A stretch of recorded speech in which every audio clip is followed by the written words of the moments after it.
loneliness won't leave me alone. When young writers or whatever say, how do you come up with those songs? And sometimes you have a story and sometimes you can't come up with the story. Steve Cropper, a member of the Rock and Roll Hall of Fame who lived and performed in Nashville several times, has died. When Steve Cropper died in a Nashville rehabilitation center at 84 years old, something irreplaceable left this world. Most people scrolling through their phones probably saw the headline and kept moving. Another old musician, another name from another era. But here's what those people missed, and what you need to understand before we go any further. You've heard Steve Cropper play guitar thousands of times in your life, thousands. Songs that made you fall in love, songs that got you through your darkest moments, songs playing in the background of your wedding, your high school prom, your first kiss. You just never knew it was him. And the fortune he left behind when he passed, it wasn't measured in bank accounts or real estate.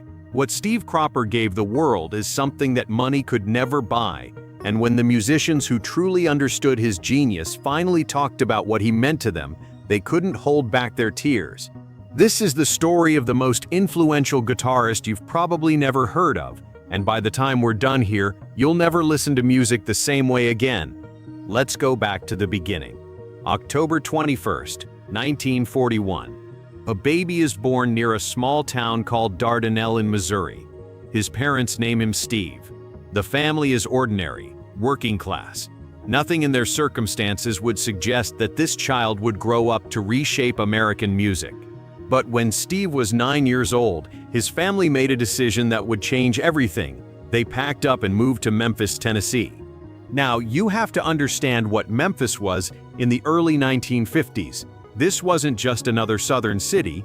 This was a pressure cooker of sound, gospel music pouring out of black churches, rhythm and blues rattling the walls of Beale Street clubs, country music drifting in from the surrounding farmland, and something new starting to bubble up, something that would eventually be called rock and roll.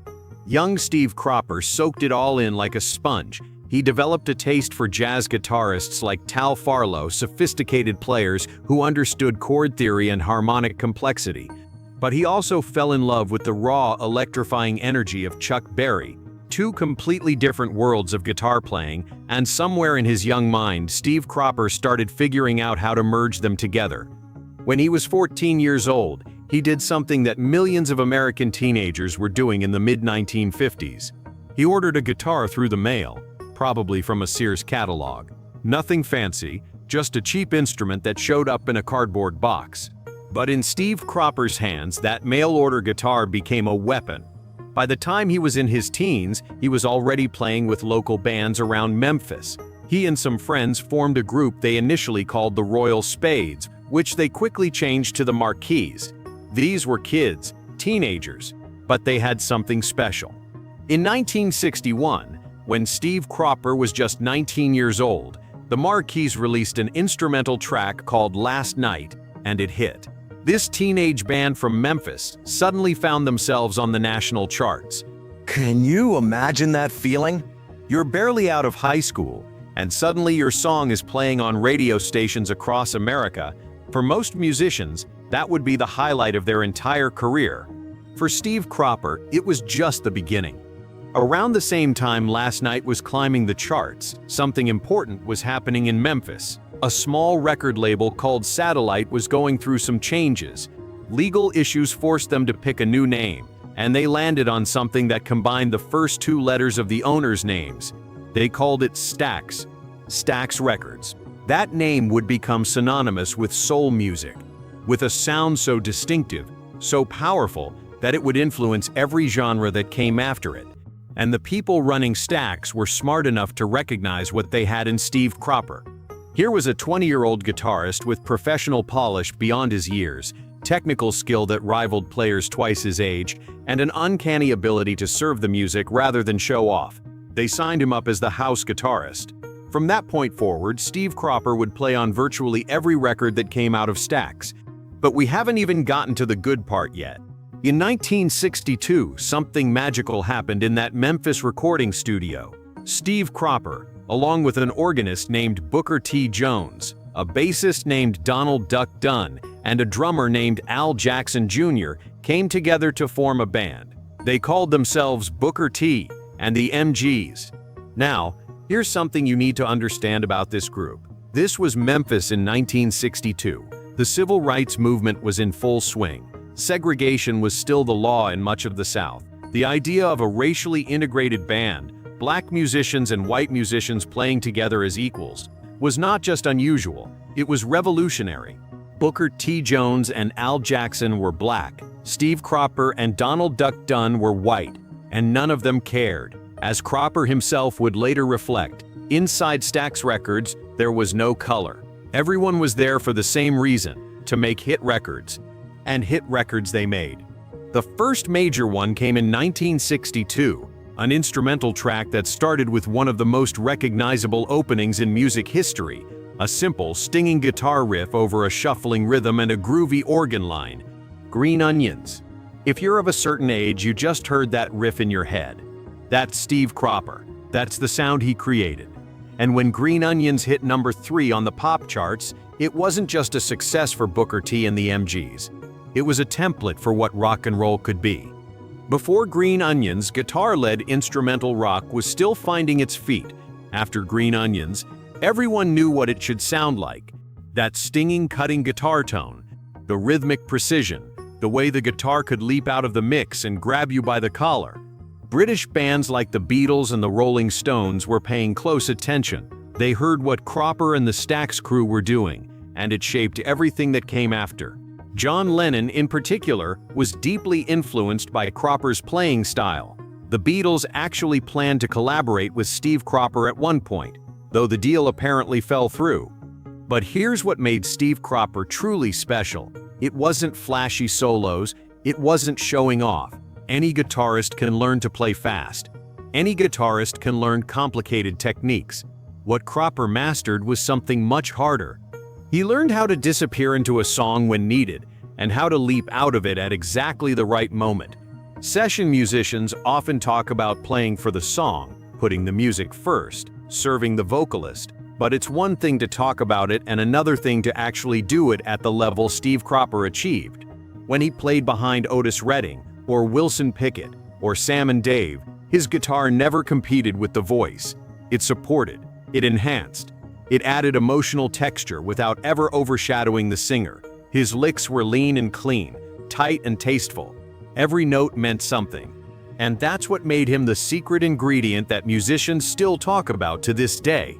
Let's talk about the songs, because this is where the scope of Steve Cropper's genius becomes almost impossible to comprehend. 1965. Wilson Pickett is in the studio at Stax. He and Cropper sit down together and start working on something. What emerges is a song called In the Midnight Hour. It becomes one of the defining soul recordings of the decade. Cropper co-wrote it. Cropper played that guitar part that you can hear in your head right now.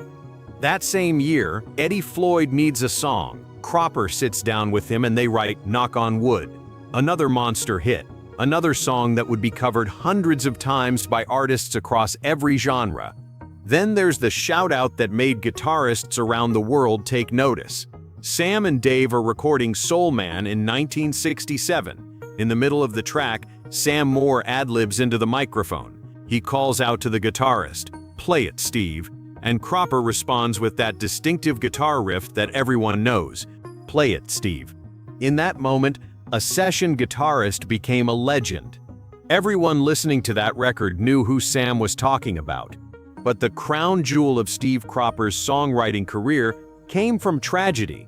Otis Redding was one of the greatest soul singers who ever lived. He and Cropper had developed a creative partnership that produced hit after hit. In 1967, they started working on something new, a different kind of song, slower, more reflective, about a man sitting by the water watching the ships roll by, wasting time. They called it Sitting on the Dock of the Bay. But Otis Redding never got to see the song released. On December 10, 1967, the plane carrying Redding and his band crashed into a Wisconsin lake. He was 26 years old. Steve Cropper went back into the studio and finished the song. He added the now iconic seagulls and wave sounds. He shaped the final mix, and when Sitting on the Dock of the Bay was released in January of 1968, it became the first posthumous #1 single in American chart history.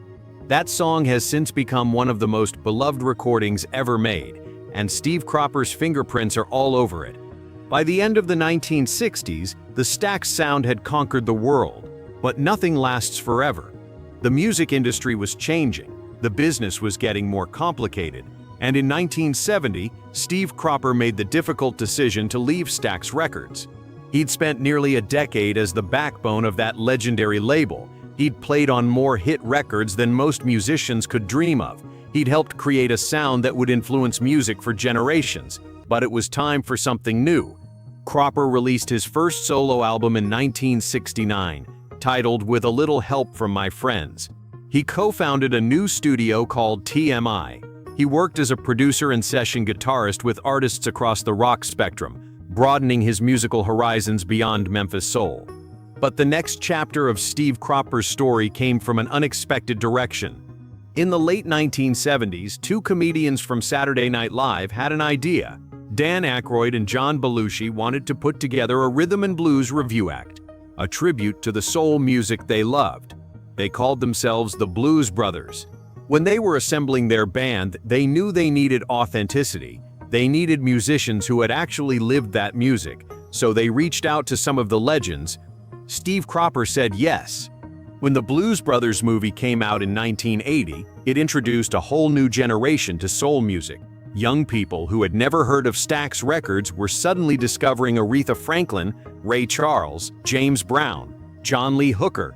The film was a love letter to the music that Steve Cropper had helped create. And there he was on screen, that iconic look, the straight haircut falling down past his ears, that distinctive playing style that launched 1,000 imitators. Steve Cropper had become a movie star. For many people watching the Blues Brothers for the first time, it was their introduction to what soul music really meant.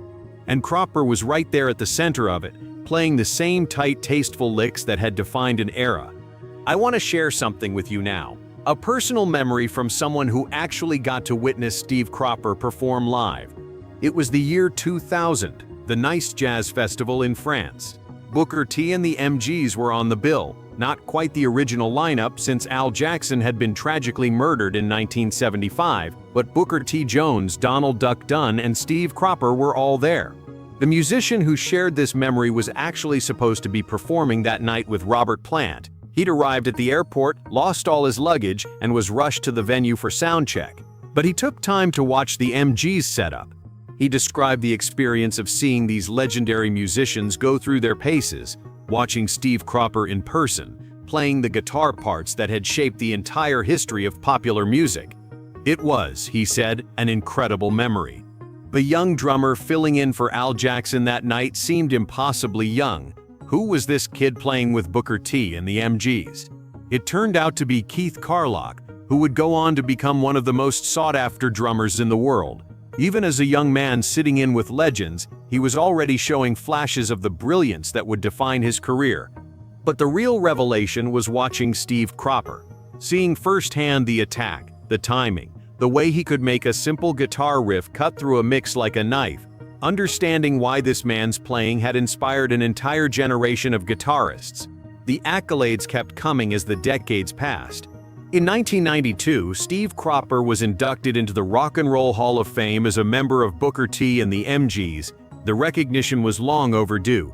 These were musicians who had literally created the template for modern popular music. Without them, without that Stax sound, rock and roll as we know it might not exist. In 2005, Cropper received another honor, induction into the Songwriters Hall of Fame, because he wasn't just a guitarist. He was one of the most important songwriters in the history of American music.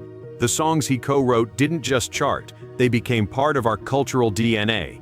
Then came the Lifetime Achievement Grammy, the ultimate recognition from the music industry, an acknowledgement that Steve Cropper's contributions to music couldn't be measured by any single award or any single song. His entire body of work had earned him a place among the immortals.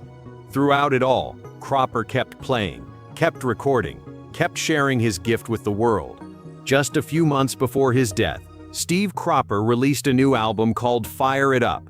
In his 80s, dealing with health problems, he was still making music, still creating, still adding to a legacy that had already secured his place in history.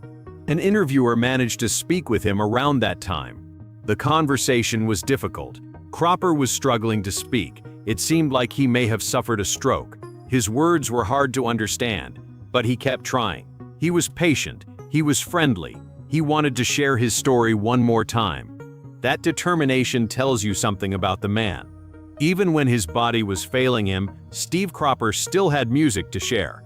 There's a line that musicians use when they talk about what made Steve Cropper special. They call him the secret ingredient, the thing that elevated a good recording into a great one, the element that nobody could quite put their finger on but everyone could feel. His guitar playing wasn't flashy. He wasn't up there doing 20-minute solos or showing off his technical chops, but every note he played was perfect. Every lick served the song. Every rhythmic choice pushed the music forward.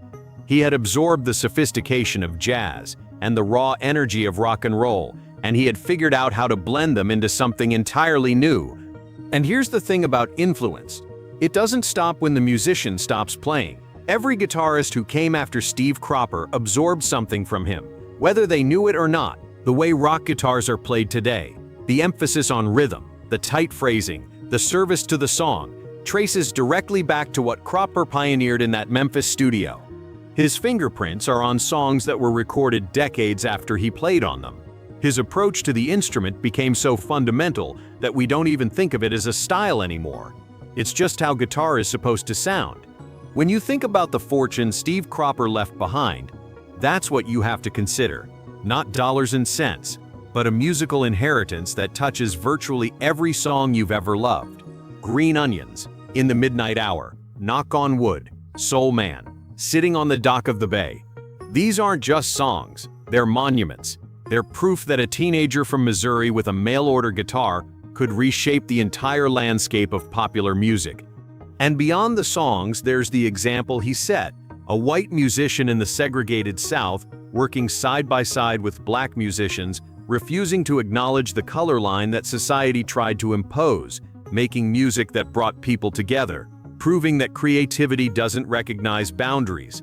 At Stax Records, there was no color. Everyone was there for the same reason, to get a hit record. Those weren't just words. That was how Steve Cropper lived his life. On December 12, 2024, Steve Cropper passed away in Nashville, Tennessee. He was 84 years old. He had spent decades in a rehabilitation center, dealing with health problems that would have stopped most people years earlier. But he kept going. He released that final album. He did that final interview, struggling to speak but still trying. He never stopped being a musician. The tributes poured in from guitarists around the world, from musicians who had played with him, learned from him, been inspired by him. They talked about his influence. They talked about his kindness. They talked about the way he could make a song come alive with a single perfect note. Some of them cried, because they understood what had been lost, not just a guitarist, but a connection to an era that can never be replicated. The Stax sound, the Memphis soul revolution, the moment when music changed forever. Steve Cropper was there for all of it. He didn't just witness history, he created it. And now he's gone. But here's what I want you to remember. The next time you hear a guitar part that moves you, the next time a song makes you feel something deep in your chest, the next time music transports you to another place in time, think about Steve Cropper. Think about that kid from Missouri who ordered a guitar through the mail and changed the world. His music will outlive all of us. His influence will echo through every guitar that's ever plugged in. His songs will still be playing 100 years from now. That's the fortune he left behind. That's what makes his family and the entire musical family he created cry. Rest in peace, Steve Cropper. The secret ingredient, the architect of soul, the guitarist who taught the world to feel.